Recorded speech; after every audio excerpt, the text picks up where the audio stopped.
जय श्री कृष्णा दोस्तों। भगवान श्री कृष्ण के मुख से 7 ज्ञान की बातें जो मानव जीवन के लिए कल्याणकारी है। भगवान श्री कृष्ण के मुख से भगवान कहते हैं जीवन के लिए कल्याणकारी उपदेश है जो इसे ज़रूर सुने। बुराई तो तुम्हें हजारों की भीड़ में भी तुम्हें ढूंढ लेगी, ठीक उसी प्रकार जैसे गायों की झुंड में बछड़ा अपने माँ को ढूंढ लेता है, परंतु जो बंसी वाले को दिल से मानते हैं वह बुराई भी अच्छाई को ढूंढ लेता है। दोस्तों, वीडियो को लाइक कर लेना और चैनल को सब्सक्राइब कर लेना ऐसे ही ज्ञान भरी बातें जानने के लिए भगवान के मुख से।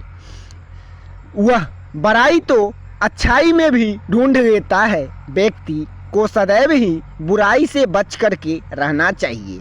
व्यक्ति को सदैव ही बुराइयों से बच करके रहना चाहिए। अगर आप कोई भी बुरा कर्म करता है तो उसे वो बुरा कर्म वह कर्म उसको अपने जीवन में ही भोगने पड़ते हैं, क्योंकि आज का किया हुआ ही कल हमारा भाग्य बनता है। क्योंकि आज का किया हुआ मेरा अच्छा कर्म ही कल मेरा भाग्य बनेगा।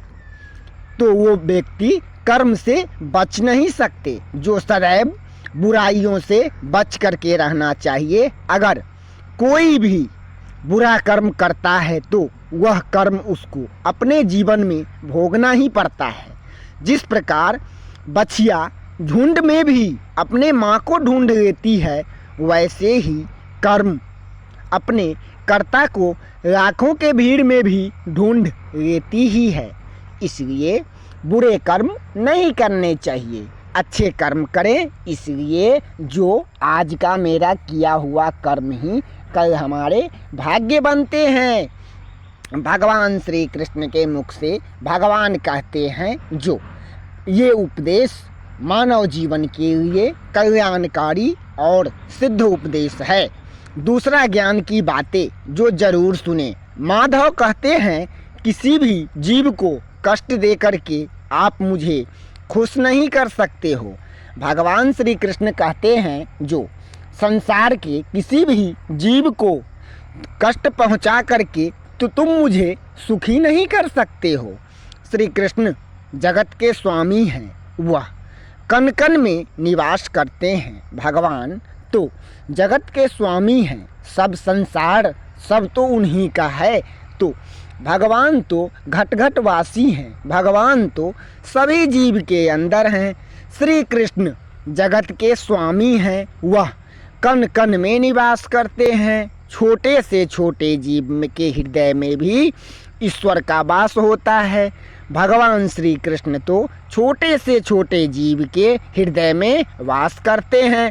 उस जीव को कष्ट का अनुभव होना यानी कि ईश्वर को कष्ट देने के बराबर है। इसलिए किसी भी दूसरे निरपराध जीव को कष्ट मत दो। भगवान के मुख से तो ईश्वर का वास होता है। उस जीव को कष्ट का अनुभव होना ईश्वर को कष्ट देना अनुभव कराता है।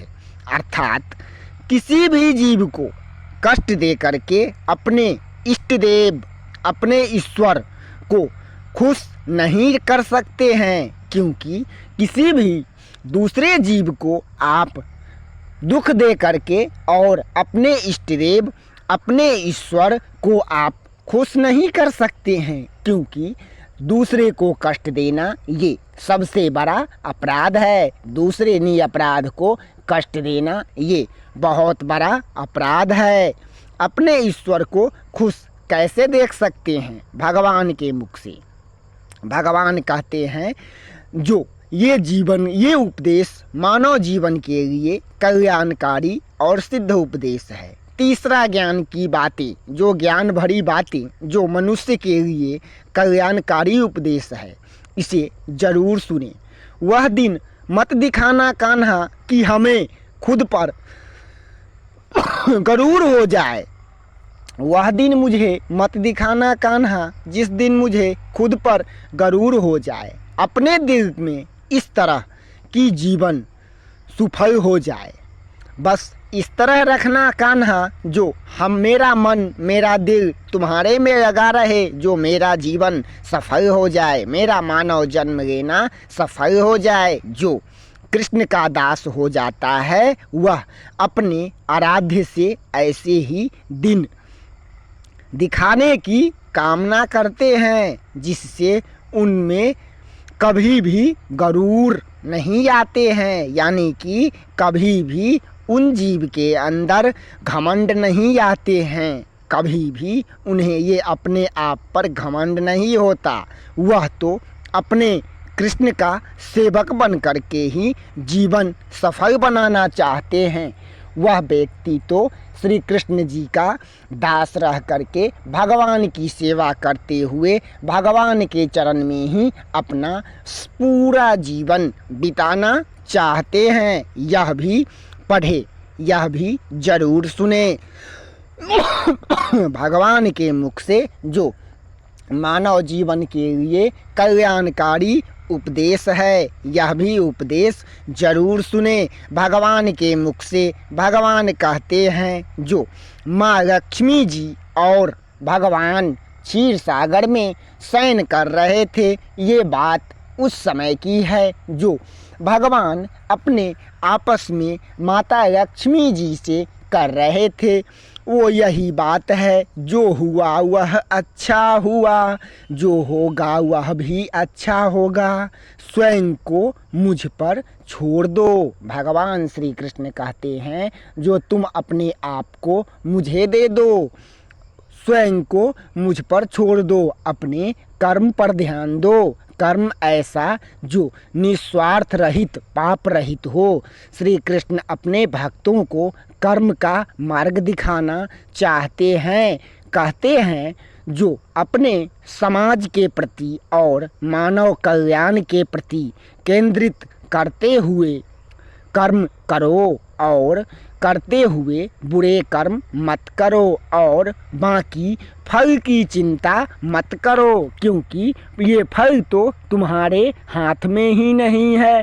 तुम्हारे हाथ में तो बस कर्म करना ही है। स्वयं को तुम मुझ में अर्पण कर दो, स्वयं को तुम मुझे समर्पित कर दो। इस मार्ग को अपना करके तुम मुझे प्राप्त कर सकते हो, मेरे प्रेम का भागीदार बन सकते हो। पांचवा भगवान के मुख से जरूर सुने। लोग अगर समझने का मात्र से ही समझ जाते तो यकीन मानो कि महाभारत नहीं होता। अगर लोग समझाने से अगर समझ जाते, भगवान श्री कृष्ण कहते हैं अगर लोग समझाने से वो अगर समझ जाते तो महाभारत युद्ध कभी ना होता।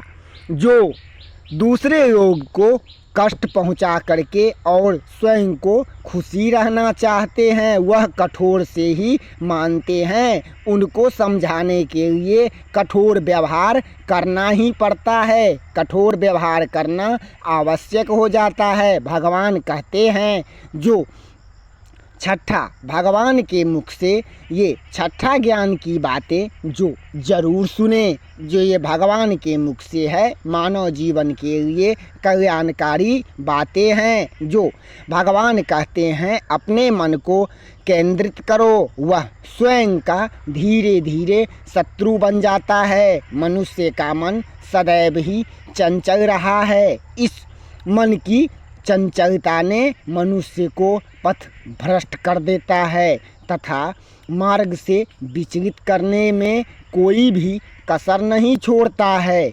जो व्यक्ति अपने मन को केंद्रित नहीं कर पाते हैं, जो व्यक्ति भगवान कहते हैं जो व्यक्ति अपने मन को अपने बस में नहीं कर पाते हैं, अपने मन को केंद्रित नहीं कर पाते हैं, तो उनके साथ उनका ही मन शत्रु के समान उनसे व्यवहार करता है। इसलिए चाहिए जो मन को अपने बस में करें। और भगवान श्री कृष्ण के मुख से सातवां ज्ञान की बातें इसे जरूर सुने।